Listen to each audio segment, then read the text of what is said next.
ma'am. Good afternoon. I am Charlene Di Prado and she is Mary Joy Hinobata and she will be my student for this assessment. So, yung napili ko po na ni event is the badminton. And at saka napili ko po na skill is the service of badminton. The low and high serve. Bago po kami mag-proceed doon sa mga trainings namin, ituturo ko muna sa estudyante ko na si Ate Joy kung paano yung proper gripping ng racket in order for her na marunong siya maghawak ng racket natin. So, ngayon, ituturo ko muna sa estudyante ko na si Ate Joy kung ano yung mga pamamaraan sa paghawak ng racket natin. May dalawa tayong pamamaraan na tinatawag na forehand grip at saka backhand grip. Mauna muna tayo, Ate Joy, sa forehand grip. Ang forehand grip may tatlong angle. Parehas din sa backhand grip, may tatlo ding angle. Ang unang angle ng forehand grip is ganito ang paghawak. Ganito ang paghawak, Ate Joy. Ito yung first angle, nakaganyan. Kung i-open mo ang Ate Joy, ang racket, nakainganin siya. So, mo siyang first angle. Ang second angle, Ate Joy, pagilidon mo siya.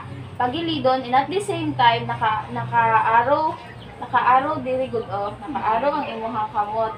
And this is the third angle. First angle, second angle, ang the third angle is yung kamay mo is na ganito ang paghawak. Tapos remember, hawakan ito ng maayos habang naglalaro. So ngayon, proceed naman tayo sa backhand grip. Ang backhand grip naman, ang unang angle is yung thumb natin, itong thumb natin nakaharap dito, nakalagay dito. Halimbawa, kung i-open mo ang racket, yung thumb dito sa gitna, dapat linya. Yung thumb dito. Ito yung first angle. Ang second angle is ganito. Ang second angle niya is nakaganito. Ito. Ang third naman, malamon mo man siya na backhand siya pag naka-open. Tapos ito yung thumb mo is nakaganito. Kasi pag forehand, yun na yung backhand. Pag forehand kasi, ganyan mo lang. Gilid. Di, baba mo yung thumb mo dito. Pag backhand, nakaganyan. Forehand, ganyan.